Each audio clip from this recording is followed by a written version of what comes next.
మీరు పెట్టినటువంటి ప్రధాన అంశాలు ఏం కనబడతా ఉన్నాయి కమిషన్ ముందట? కమిషన్ వాళ్ళు ఎట్లా రెస్పాండ్ అయ్యారు? మీరు ముఖ్యంగా కులగణనను తీసుకోవడానికి దానిలో చాలా లోపపాట్లు ఉంటాయి. కొన్ని రకాలైనటువంటి అంశాలు ఉంటాయి. కులగణన అనేది ఒక రోజుతో అయ్యేటువంటి పని కాదు. వీటికి ఏమైనా సలహాలు, సూచనలు ఇచ్చేటువంటి ప్రయత్నం చేస్తారా? కులగణన ఒక రోజులో జరిగే పని కాకపోతే 2 రోజులు కానీ 2 నెలలు కానీ, ఓకే, అది ఎన్ని రోజులైనా కానీ బీహార్ వాళ్ళు చేసిండ్రు. ఇక్కడ మేము కూడా 3 నెలలు చేయొచ్చు అని పెట్టినాం. కానీ గత ప్రభుత్వము టిఆర్ఎస్ ప్రభుత్వము ఒకటే రోజు నాడు అదే మీరు బొగ్గుబాయిలలో బన్నా గానీ బయటికి రావాలి, బొంబాయిలో దుబాయ్ లో ఉన్నా గానీ మీరు రావాల్సిందే, లేకపోతే మీ కన్నా కట్ అయిపోతుంది, మీ పత్తాల మీ పేరు ఉండదు ఇక్కడ అని చెప్పని చెప్తే ఆ ఒక్క రోజు మొత్తం ఒకటి వస్తే ఒక్క రోజులో మొత్తం తీసుకొని డేటా తీసుకొని పెట్టిండ్రు. కానీ అక్కడ ఏంటంటే ఒక విచిత్రమైన డేటా ఏమొచ్చిందంటే కింది వాళ్ళకి సంబంధించినటువంటిది మొత్తం వాళ్ళ కులబోల్ సంబంధించి ఓన్లీ 0.04% వచ్చింది కాబట్టి 0.4% వాళ్ళు ఉన్నారనే దాంతో ఎక్కడైతే అరే నమ్మ గింత తక్కువ గింతగనం షేర్ వస్తుందా అని చెప్పని ఎక్కడ రియాక్షన్స్ వస్తాయని చెప్పి వాళ్ళు ఆ డేటా కూడా బయటికి తీసుకురాలి. ఇప్పటిదాకా రాలి, ఇప్పుడు ఈ గవర్నమెంట్ వచ్చిన తర్వాత కూడా బయటికి తీసుకురాలేదు. సో కంప్లీట్ గా ఏంటంటే ఇప్పుడు మేము చెప్పేది ఏంటంటే ఈజీగా తీయొచ్చు, అది పెద్ద కష్టమైన పని కాదు. ఇంకోటి ఏంటంటే దీంతో ఇబ్బంది ఎక్కడైతుందంటే మీరు ఇప్పుడు ఇమీడియట్ గా మీరు కులగణన జరగకుండా కనుక మీరు ఎలక్షన్స్ కు లోకల్ బాడీ ఎలక్షన్స్ అట్లీస్ట్ పోతే రాజకీయ ప్రాతినిధ్యం నుంచి దాదాపు 50,000 కన్నా పైన, నేను చెప్తున్నా 50,000 కన్నా పైన, అది సెన్సెస్ వస్తే క్లియర్ గా తెలుస్తుంది. 42% అంటేనే ఇప్పుడు మీకు దాదాపు మీకు 12,800 గ్రామాలు ఉన్నాయి. 12,800 గ్రామాలు అంటే ఒక 3,000 పైన పైచిలకు సర్పంచులు ఇప్పుడు మీరు చేయకపోతే సర్పంచులు కావచ్చు, ఎంపీటీసీలు కావచ్చు, వార్డు మెంబర్లు కావచ్చు, ఇవన్నీ తీస్తే మోర్ దాన్ 50,000 మంది బీసీలు, ఎస్సీలు, ఎస్టీలు నష్టపోయే అవకాశం ఉంటుంది. అగ్రకులాల్లో ఉన్నటువంటి పేదవాళ్ళకు కూడా దీంతో దెబ్బ పడుతుంది. ఎందుకంటే ఇప్పుడు రాగానే ఏంటంటే ఉన్నోళ్ళే ఎలక్షన్స్ కి వచ్చే సిచ్యువేషన్. సో ఎప్పటివరకు దాకా కులగణన చెయ్యరు. కులగణన చేసిన తర్వాతనే ఎవరు భాగస్వామ్యం ఏంది, ఎవరు ఏ సిచ్యువేషన్ అనేది కంప్లీట్ గా బయటకు వస్తుంది.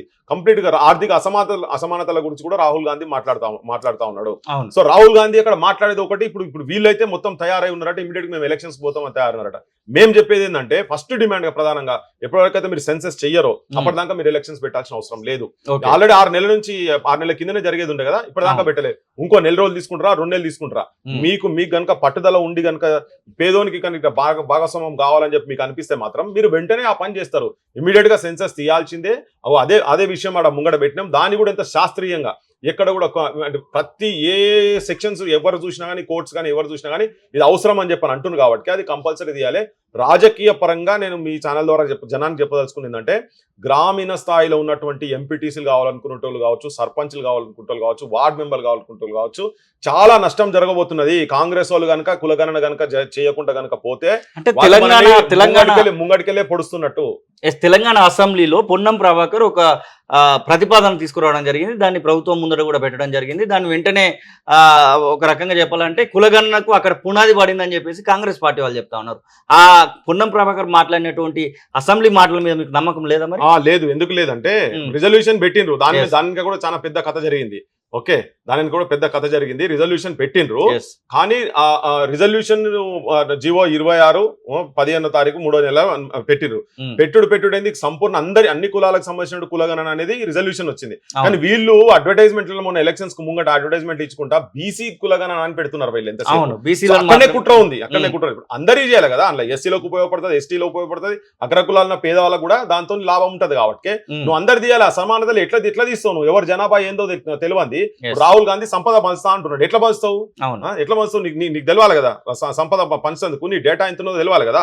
ఇగో వాళ్ళు పెట్టినే ఇప్పుడు కొత్తగా అనుకోవచ్చు, జనం అనుకోవచ్చు, అరే నువ్వు మేనిఫెస్టోలో పెట్టిండ్రు.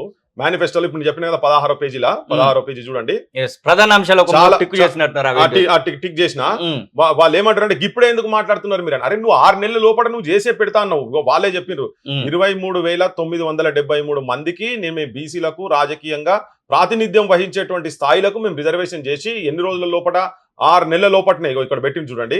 కులగణన బీసీ కమిషన్ నివేదిక ఆధారంగా అధికారంలోకి వచ్చిన 6 నెలలు అయిపోయింది. 9వ తారీఖు నిన్నటికి 6 నెలలు అయిపోయింది. బీసీ రిజర్వేషన్ లో పెంపు చేస్తాం. బీసీతో పాటు ఎస్సీ ఎస్టీలో కూడా దీనికి పెంచాల్సిన అవసరం వస్తుంది. నేను వాళ్ళ మేనిఫెస్టో తీసి మాట్లాడుతున్నా. కామారెడ్డి బీసీ డిక్లరేషన్ నేను మాట్లాడేది. సో వాళ్ళు ఆల్రెడీ చెప్పిండ్రు, వాళ్ళ పొందుపరిచారు కాబట్టి మనం ఇలా డిమాండ్ చేస్తున్నాం. కానీ కుట్ర ఏం చేస్తున్నారంటే ఇక అయిపోయింది, ఓడదాకా ఓడమల్లన్నా, ఓడదాటినాక బోడమల్లన్న లెక్క వాళ్ళకి ఓట్లు వేసుకునే పని అయిపోయింది. ఇప్పుడు క్షేత్రస్థాయిలో ఉన్నటువంటి ఎవరైతే రాజ్యాధికారంలోకి భాగస్వాములు కనుక రావాలనుకుంటే వాళ్ళు ఉన్నారో ఎన్నో ఏళ్ల నుంచి ఎట్లా దొక్కుతున్నారో. కేసీఆర్ కూడా ఆయనే ఆయనే 34 నుంచే తీసుకుపోయి 18% కు తీసుకొచ్చిండు. అవును. దాంతోనే చాలా పెద్ద నష్టం జరుగుతుంది. రాజకీయ ప్రాతినిధ్యం అట్లీస్ట్ ఉంటే కింద క్షేత్రస్థాయిలో ఈ జనాలకైనా స్కీమ్స్ కూడా ఆయా కులాలకు కరెక్ట్ అందేటువంటి సిచ్యువేషన్ ఉంటుంది కాబట్టి అది అయిన తర్వాతనే పెట్టాలనేది మా డిమాండ్ ఉండే. అసలైన తొలి వెలుగు. ఫాలో వాట్సాప్ @తొలి వెలుగు official.